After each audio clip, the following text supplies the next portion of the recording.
culture all over the world. For all the good thing that you done for God, that's why we thanking you. We thanking you, brother.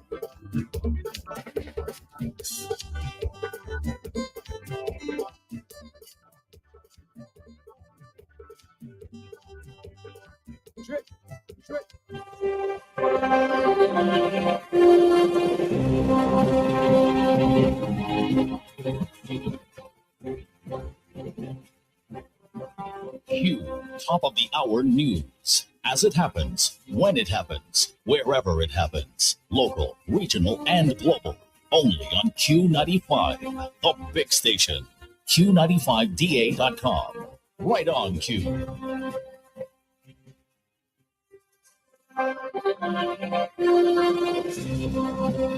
Good afternoon. It is time for the afternoon news for today, Friday, April 26, 2024.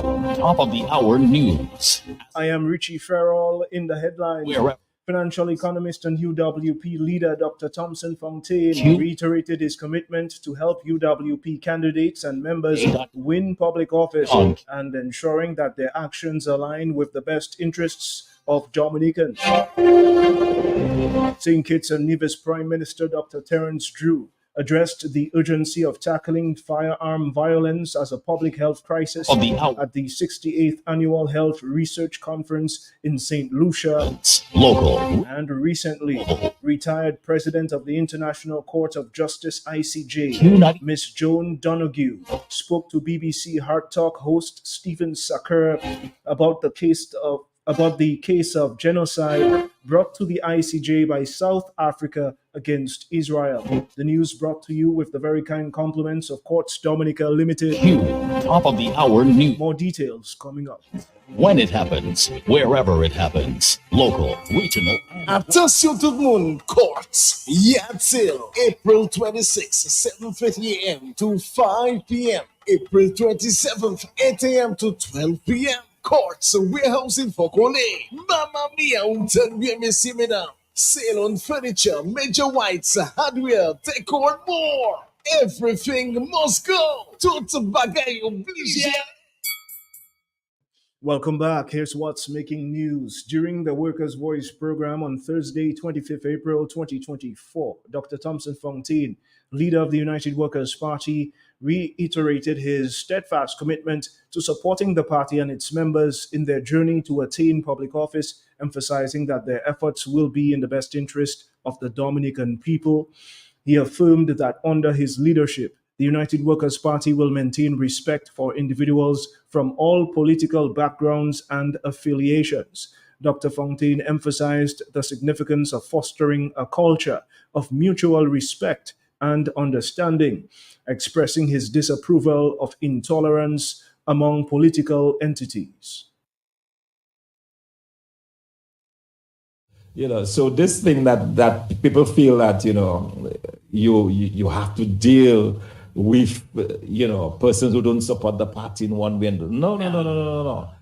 My sense, and I'll make it very clear, and as long as I'm the leader of this United Workers' Party, we'll continue to respect everybody from every single party. We believe that we're all Dominicans, and we believe at the end of the day that whatever we are working is for Dominicans. I am in this, and I'll make it very clear, I'm in this to support the United Workers' Party to get to office with the rest of the team. But at the end of the day, whatever work we do is for the interest of Dominica. And Dominica is made up of Dominicans, of all stripes, of all faiths, of all beliefs, of all persuasions. And, I find sometimes we can be a little bit intolerant of others. And quite frankly, that's not how I see my role. I see my role as being able to create a space where every Dominican can contribute to the development of the country. And that is my driving philosophy. That is what drives me. That's what drives my passion for the work that we are doing. It's not about partisan politics. That has never worked anywhere. That has just created divisions and schisms, cause friends to hate each other, neighbor to hate each other. I'm not in that space, all right? And people have to be very clear about this. Dr. Thompson Fontaine has voiced his belief that the current division among the people of Dominica, considering its small size, is concerning. He emphasized the need for unity in order for individuals to progress, expressing worry for people with no experience working under the Dominica Labour Party administration. So all of these new voice notes going around does not bother me one bit.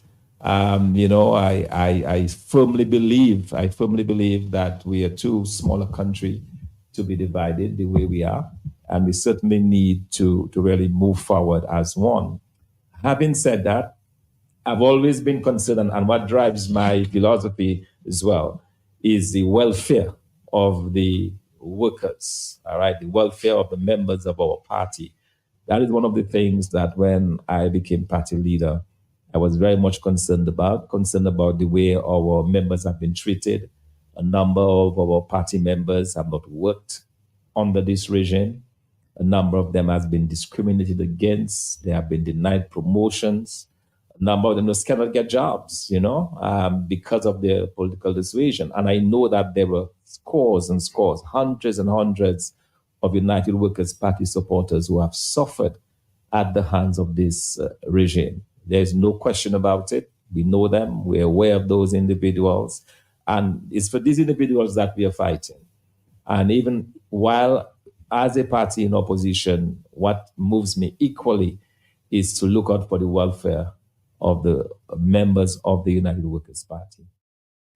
Leader of the United Workers' Party, Dr. Thompson Fontaine, manager of Generation Honey, Macris Moranci, takes Dominica by storm. The entrepreneur says he was just seeking to change careers and go into livestock farming. During his research, he found an interest in rearing honeybees, and it seems to have been the right call. Mr. Moranci says the honey produced is 100% organic and 100% healthy.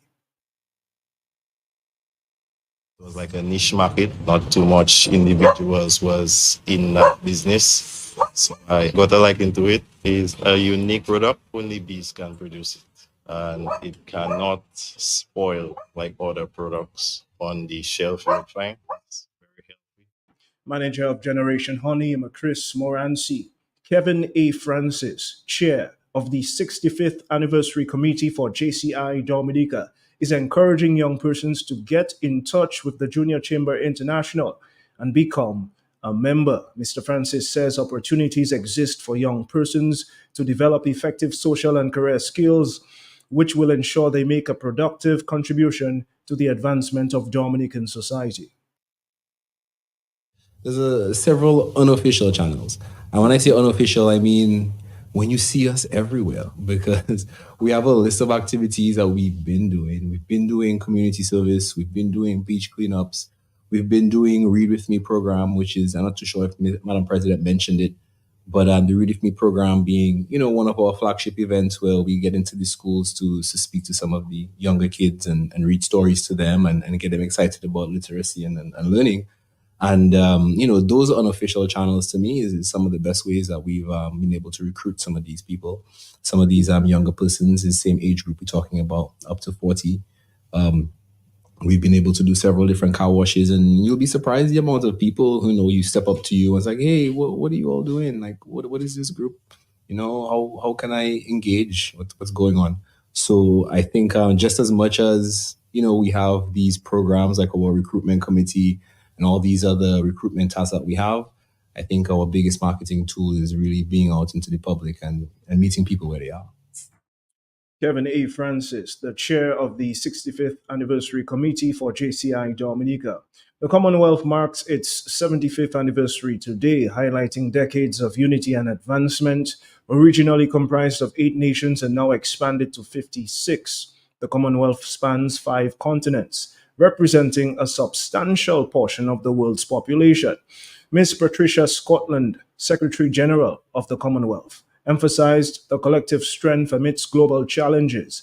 She underscored the importance of reflecting on the Commonwealth's legacy, enduring values, and ongoing dedication to promoting democracy, development, and peace worldwide as the organization celebrates this significant milestone. So many years ago, with just 8 independent new republics joining the old Commonwealth. But look at where we are today: 56 countries, more than 2.6 billion people, 60% of whom are under the age of 30. And we have faced so much as a family over the last 75 years. And now we face the challenge of climate change, of the technological explosion, the issues that we have on trade, on young people, on women. And yet we know that we are more than equal to these challenges. The Commonwealth has demonstrated for 75 years now we can do this, and together we can. And that was the Secretary General of the Commonwealth Nations, Ms. Patricia Scotland. You're tuned in with Q95 News. Q95 News has been reliably informed that an employee of the Ministry of Education by the name of Raymond Henderson was allegedly found hanging from the second floor of his home earlier this morning. Police suspect it may be a suicide case. However, investigations into the cause of Henderson's death are ongoing. Q95 News will bring you more information on this as soon as it becomes available from official sources. New evidence from the World Health Organization, WHO, shows the extensive overuse of antibiotics during the COVID-19 pandemic worldwide, which may have exacerbated silent spread of the antimicrobial resistance, AMR. While only 8% of hospitalized patients with COVID-19 had bacterial co-infections requiring antibiotics, 3 out of 4, or some 75% of patients have been treated with antibiotics just in case they help. Antibiotic use ranged from 33% for patients in the Western Pacific region to 83% in the Eastern Mediterranean and the African regions. Between 2020 and 2022, prescriptions decreased over time in Europe and the Americas, while they increased in Africa. Highest rate of antibiotic use was seen among patients with severe or critical COVID-19, with a global average of 81%. In mild or moderate cases, there was a considerable variation across regions, with the highest use in the African region being 79%. WHO classifies antibiotics as per Aware, that's Access Watch Reserve classification, according to the risk of AMR. Concerningly, the study found that watch antibiotics with higher resistance potential were most frequently prescribed globally. Open quote. When a patient requires antibiotics, the benefits often outweigh the risks associated with side effects or antibiotic resistance. However, when they are unnecessary, they offer no benefit while posing risks, and their use contributes to the emergence and spread of antimicrobial resistance, end quote, said Dr. Sylvia Bertagnolo, WHO Unit Head for Surveillance, Evidence, and Laboratory Strengthening in the Division for AMR. In more news, during the official launch of the STEM Girls Club yesterday morning, Kasani Laville, the parliamentary representative of the Maho constituency, announced that the newly established Science, Technology, Engineering, and Mathematics Girls Club aims to empower young girls to explore and excel in STEM careers. Laville emphasized that the club will offer engaging activities to facilitate learning and interaction in these fields. He expressed his hope for the club's expansion beyond the Maho constituency. STEM Girls Club aims to provide young girls with the opportunity to explore and excel in STEM careers through engaging club activities and educational experiences. By bridging the gap and eliminating barriers that hinder gender equality in STEM fields, we strive to create a more inclusive and diverse future for all of you. I am honored to have collaborated with Dr. Jermaine Jean-Pierre, Miss Melissa Graham, and Mrs. Nicole Laville in establishing the STEM Girls Club and organizing enriching STEM related activities for the girls in our community. Together, we have planned informative field trips and hands-on projects to ignite the girls' passion for STEM. As we inaugurate the STEM Girls Club today, we envision expanding this initiative beyond just our Maho constituency and raise the awareness about the importance of encouraging our girls to pursue various STEM fields.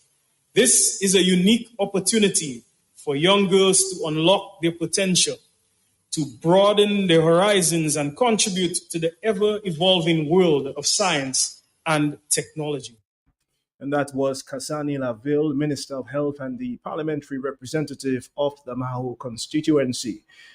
Dr. Thompson Fontaine, leader of the United Workers' Party, assures residents that the Dominica Economic Revival Summit is not to be perceived as a political event, despite its organization by the United Workers' Party and civil society organizations and other members of the Electoral Reform Coalition.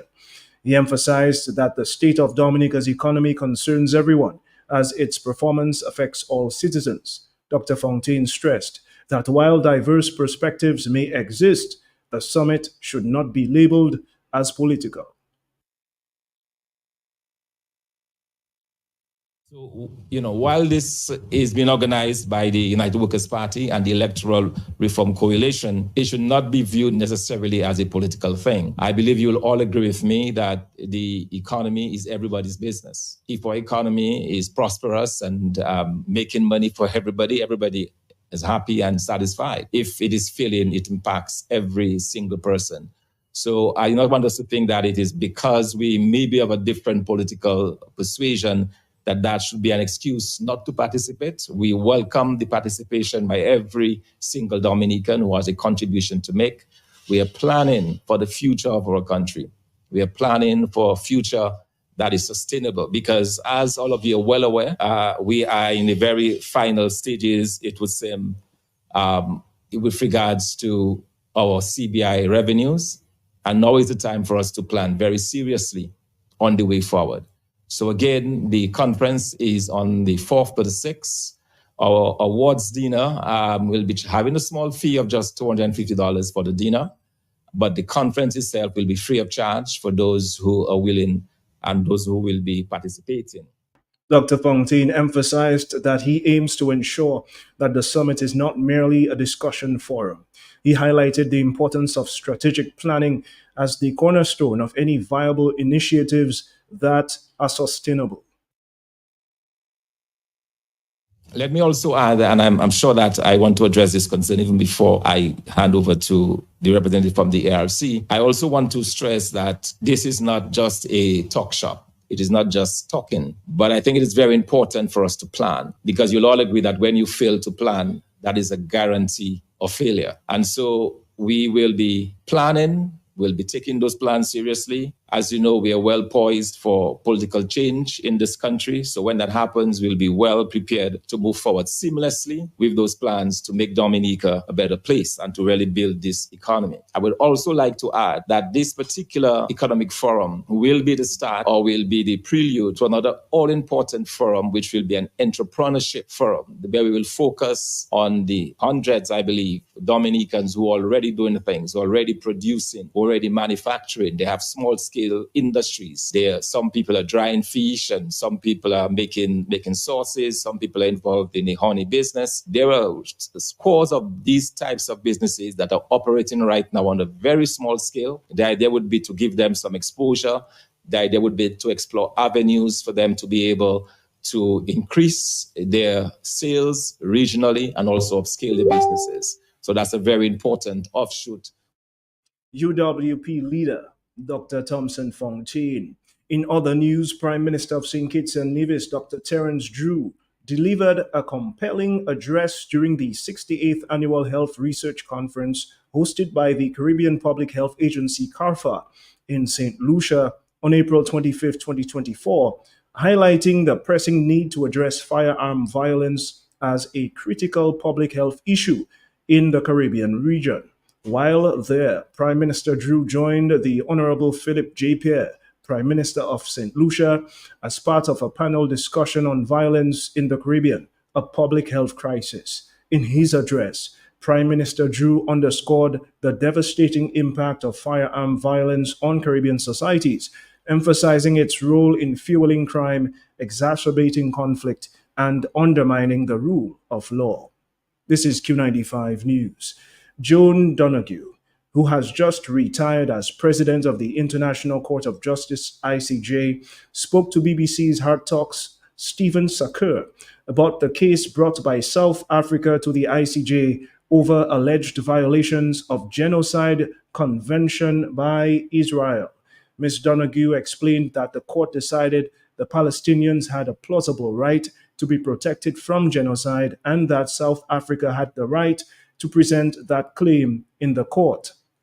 She said that, contrary to some reporting, the court did not make or is not making a ruling on whether the claim of genocide was plausible, but it did emphasize in its order that there was a risk of irreparable harm to the Palestinian right to be protected from genocide.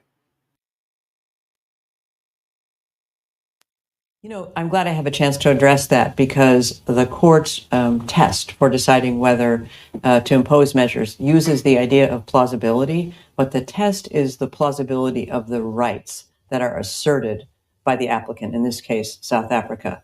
So the court decided that the Palestinians had a plausible right to be protected from genocide and that South Africa had the right to present that claim in the court.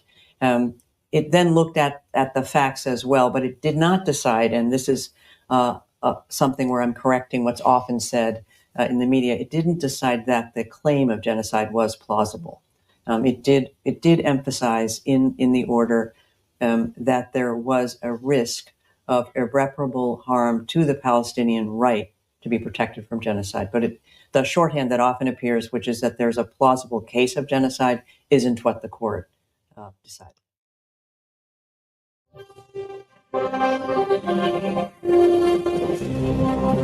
And that was retired President of the International Court of Justice, Joan Donoghue. That's the midday news. For the afternoon news, here's a recap of our headlines. It happens, when it happens, wherever it happens. Financial economist and UWP leader Dr. Thompson Fontaine reiterated his commitment to help UWP candidates and members win public office and ensuring that their actions align with the best interests of Dominicans. St. Kitts and Nevis Prime Minister Dr. Terence Drew addressed the urgency of tackling firearm violence as a public health crisis at the 68th Annual Health Research Conference in St. Lucia. It happens. And recently retired President of the International Court of Justice, Ms. Joan Donoghue, spoke to BBC Hard Talk host Stephen Sakur about the case of genocide brought to the ICJ by South Africa against Israel. The news was brought to you with the very kind compliments Courts Dominica Limited. I have been your presenter, Richie Farrell. Stay tuned. Weather update is next. Q, top of the hour news. Attention tout le monde, Courts, Yatil, April 26th, 7:30 a.m. to 5 p.m. April 27th, 8 a.m. to 12 p.m. Courts, warehousing for Kole. Mamma mia, bien, messieurs, mesdames. Sale on furniture, major whites, hardware, decor, more. Everything must go. Tout bagay obligé. And now it's time for the weather report for today, valid from 12 p.m. The winds are moving east to northeasterly to east-southeasterly at 15 to 30 kilometers per hour. Key conditions are slight to moderate in open water, the waves peaking 1 to 2 meters or 3 to 7 feet. There is no warning advisory for Dominica at this time. Sunrise was at 5:44 a.m. Sunset will be at 6:22 p.m. Low tide 11:21 a.m. and 10:21 p.m. High tide 4:09 a.m. and 5:53 p.m. The forecast for this afternoon and tonight: partly cloudy to cloudy with some scattered showers. The synopsis: a high pressure system is the dominant feature. And here here's the weather outlook for Dominica and the Lesser Antilles, valid from 12 p.m. today, Friday, April 26, 2024. A high pressure system is expected to be the dominant feature across Dominica during the next 24 hours. Patches of low level clouds moving with the wind flow could result in occasional cloudiness with some scattered showers. Moderate seas can be expected in open water, with swells peaking near 7 feet. And that's the weather report for today, April 26, 2024. The notice board comes up next. Do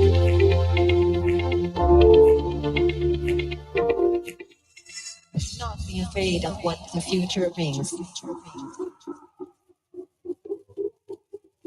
This is only the start of the trans revolution.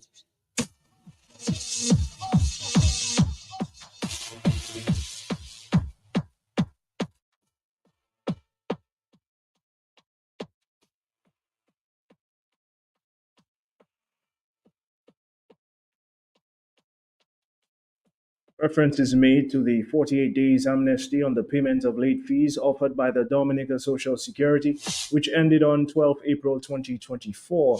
This is to advise that, commencing in the month of May 2024, DSS will be publishing the names of delinquent employers who have failed to pay and or make appropriate arrangements for settlement of their debts. Employers who do not wish to have their names published should visit the Social Security office to make the necessary arrangement.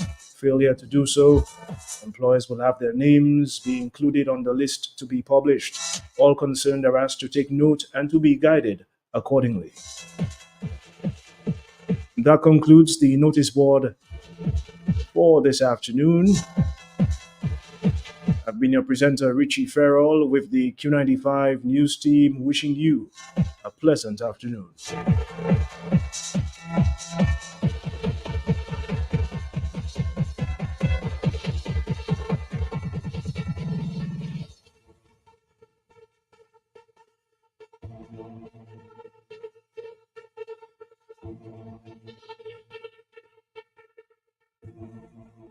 Presenting the winning numbers for Dominica National Lottery's morning draw of Friday, 26 April 2024.